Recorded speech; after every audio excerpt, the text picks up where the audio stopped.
প্রত্যেক বছরের মতো এই বছরও বারুইপুর সদাব্রতর ঘাটে হয়েছে বিশাল বড় করে ভীম একাদশীর মেলা। প্রত্যেক বছর তো বিশাল বড় করে হয়ে থাকে, এই বছর যেন লোকসংখ্যা উপচে পড়ার মতো। কারণ কারণটা হচ্ছে এখন তো মহাকুম্ভের যোগ চলছে, সেই জন্য এই পুণ্য লগ্নে সবাই কিন্তু গঙ্গা স্নান করতে চলে এসেছে। আর দূর দূরান্ত থেকেই এসেছে বারুইপুর সদাব্রত ঘাট। আর তোমরা যারা বারুইপুরের আশেপাশের বাসিন্দা তারা অবশ্যই জানবে যে এই ঘাটের কি মাহাত্ম্য। এখান থেকেই স্বয়ং চৈতন্যদেব কীর্তন করতে করতে কিন্তু এই মহাপ্রভুতলায় এসেছিলেন তার এক শিষ্যের বাড়িতে। তো সেখান থেকেই কিন্তু জায়গাটার নাম হয়ে গেছে মহাপ্রভুতলা, আর এই ঘাটটার নাম হয়ে গেছে কীর্তনখোলা সদাব্রত ঘাট। তো দেখো কত লোক এসেছে। আমি শুধু তোমাদেরকে একটু দেখাতে চাই যে এই ভীম একাদশীর মেলাতে কত লোক হয়েছে পুণ্য স্নান করবে বলে, মানে কত লোক এসেছে পুণ্য স্নান করবে বলে। সবাই স্নান করছে, টাকা দান করছে, প্রসাদ কিনছে। আর এখন বাজে 1টা, 12:30 থেকে 1টা এখন বাজে। আমি সকালে আসতে পারিনি, সকালে এত ভিড় হয়েছে আমি ঢুকতে পারিনি ঘাটের দিকে। তো ভাবলাম দুপুরবেলা একটু যাই, কিন্তু দুপুরবেলা এসে দেখি এই অবস্থা। তো ঘাটের ডান দিক আর বাঁ দিক তো পুরো লোক ভর্তি হয়ে গেছে। আমি বারবার দেখানোর চেষ্টা করছি, এটা হচ্ছে ঘাটের ডান দিক। আর এই যে পিঙ্ক কালারটা দেখতে পাচ্ছ ওটা হচ্ছে বড় বাবার মন্দির, আর এই হচ্ছে ঘাটের বাঁ দিক। যদি ঘাটের দিকে মুখ করে দাঁড়াও তো ওইটা বাঁ দিক পড়বে, এইটা ডান দিক পড়বে। আর এই যে সবুজ বাড়িটা দেখতে পাচ্ছ এটা কিন্তু মেন রাস্তার দিকে যাচ্ছে। এই রাস্তার দিক থেকে আমি কিন্তু বেরিয়ে যাচ্ছি এবার। দেখো কত লোক এখনও পর্যন্ত আসছে। আর শুধু এখন নয়, আমি সন্ধেবেলারও ভিডিও করেছি, সেটাও তোমরা দেখবে যে সকাল থেকে সন্ধে পর্যন্ত একটুও লোকের কিন্তু আনাগোনা কম হয়নি, একটুও লোকের ভিড় কম হয়নি। আর সন্ধেবেলার ভিড়টা বিশেষ করে হয় সন্ধ্যা আরতির জন্য। গঙ্গার বুকে সন্ধ্যা আরতি হবে, সন্ধ্যা আরতির পরে সবাই কিন্তু নিজের নিজের প্রদীপ গঙ্গাতে ভাসাবে নিজের মনস্কামনার জন্য। আর এই দেখো আমি বেরিয়ে যাচ্ছি, আর তোমাদের দেখানোর চেষ্টা করব দুদিকে কত দোকান বসেছে। একদিকে তো ফলের দোকান বসেছে, আর একদিকে বসেছে জিলিপি, কটকটি, গজা, এইসবের তো দোকান আছে। আর তারপরে আছে দা বটি থেকে শুরু করে মানে হার দুল চুড়ি, মানে একটা মেলাতে যেরকম যা যা জিনিস বসে ঠিক তেমনই এই একদিনের জন্য সেই ভোর থেকে আর এই যতক্ষণ পর্যন্ত সন্ধ্যা আরতি হবে তারপর পর্যন্ত, মানে 8টা 9টা 10টা পর্যন্ত এই মেলাটা থাকবে। তো আমি আজকে শাড়ি পরে এসেছি, তোমরা তো দেখতেই পেলে। তো চলো আমার সঙ্গে থাকো আর দেখতে থাকো। দু সাইডে দেখো এই যে বলছিলাম না এই দোকানগুলোর কথাই, দেখো কি না দোকান বসেনি। তো প্রচুর প্রচুর দোকান বসেছে রাস্তার দুদিকে, আর মাঝখানে রাস্তা। আর এই দেখো এইদিকে কিন্তু জিলিপি গজার দোকান বসেছে।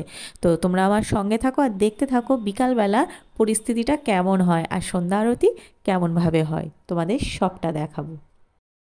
আর হ্যাঁ, এত বড় একটা মেলা হচ্ছে আর যেহেতু স্নান যাত্রা সেই জন্য কিন্তু এখানে পুলিশের ব্যবস্থা করেছে প্রচুর।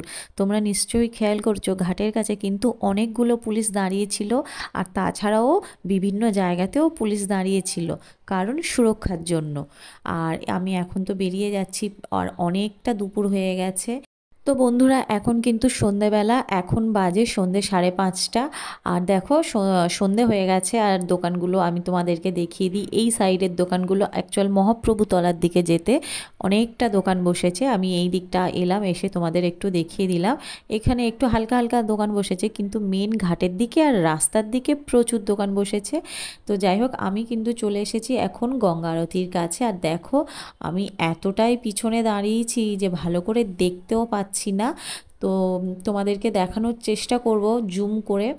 দেখো ওই যে সন্ধ্যা আরতি হচ্ছে ঠিক ঘাটের উল্টো দিকে, প্রত্যেক বছরের মতো ওখানে কিন্তু মাচা করা হয়, খুব সুন্দর করে সাজানো হয়। আর এই যে দেখতে পাচ্ছ এটা কিন্তু ব্রিজটাকে কিন্তু এই সুন্দর করে টুনি লাইট দিয়ে সাজিয়েছে, এত সুন্দর লাগছে না।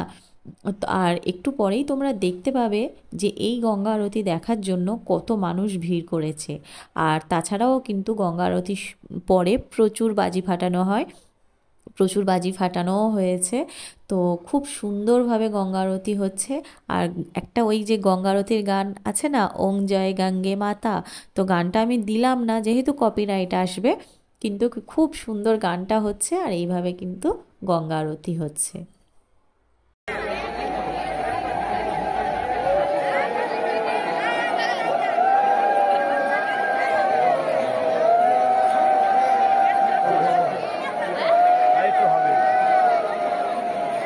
গানটা ছোট গান, ওই জন্য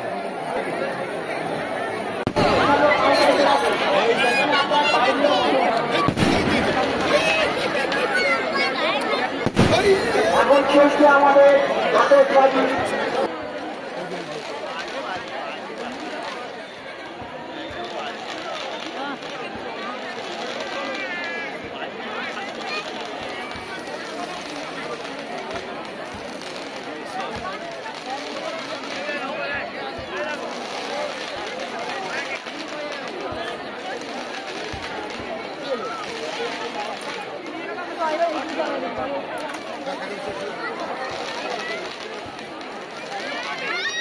তো বন্ধুরা দেখতেই পেলে কত বাজি ফাটানো হয়েছে। আর যেহেতু ভিডিও অনেক বড় হয়ে যাবে তাই অনেকটা বাজি ফাটানোর ভিডিও করিনি। তো যাই হোক আমি বেরিয়ে যাব, শুধু বেরোনোর আগে তোমাদেরকে দেখাচ্ছি যে দেখেছো মানে কন্টিনিউ বাজি কিন্তু ফেটে যাচ্ছে। আর তার মধ্যে কিন্তু আমি বেরিয়ে যাওয়ার চেষ্টা করছি কারণ প্রচুর ভিড় হয়েছে। আর এই যে দেখো ভিড়ের অবস্থা, দেখো দেখতে পাচ্ছ কি অবস্থাটা হয়েছে, মানে অসম্ভব ভিড়। আর এরপরেও ঘাটে সবাই প্রদীপ ভাসাচ্ছে, কারণ মেন গঙ্গা আরতির পরে সবাই প্রদীপ ভাসায়, কারণ গঙ্গা আরতি চলাকালীন কেউ প্রদীপ ভাসাতে পারে না, নিয়ম নেই। গঙ্গা আরতি হয়ে গেলে তারপরে কিন্তু প্রদীপ ভাসাতে হয়। তো দেখো কন্টিনিউ কিন্তু বাজি ফেটেই যাচ্ছে। আর তার মধ্যে সবাই কিন্তু গঙ্গাকে, মানে সবাই না, যাদের মনের ইচ্ছে আছে তারা কিন্তু গঙ্গায় প্রদীপ ভাসায়, তবে বেশিরভাগটা প্রদীপ ভাসায়। আর এই দেখো শুধু লোকগুলো দেখো। এবার আমি আস্তে আস্তে বেরিয়ে যাব, আমিও প্রদীপ ভাসাবো, আমি রাতে এসে ভাসাবো কারণ এত ভিড়ের মধ্যে প্রদীপ ভাসাতে পারবো না। তো সেই জন্য আমি বেরিয়ে যাব আর তোমাদের দেখানোর চেষ্টা করব যে ঘাটের দিকে যারা প্রদীপ ভাসাচ্ছে। তো আমি কি করে যাব বুঝতে পারছি না, এত লোক হয়েছে, এত লোক হয়েছে, এত ভিড় হয়েছে যে আমি একটু দেখাবো যে যারা প্রদীপ ভাসাচ্ছে। এই যে এলাম, দেখো এই যে ঘাটের দিকে, ঘাটের অবস্থা দেখো, দেখো এখনও বাজি ফাটছে। আর এই দেখো সব কিরম শাল পাতাগুলো দেখতে পাচ্ছ, এই শাল পাতা এই শোলার পাতাগুলো, এই এতগুলো প্রদীপ কিন্তু ভাসানো হয়ে গেছে।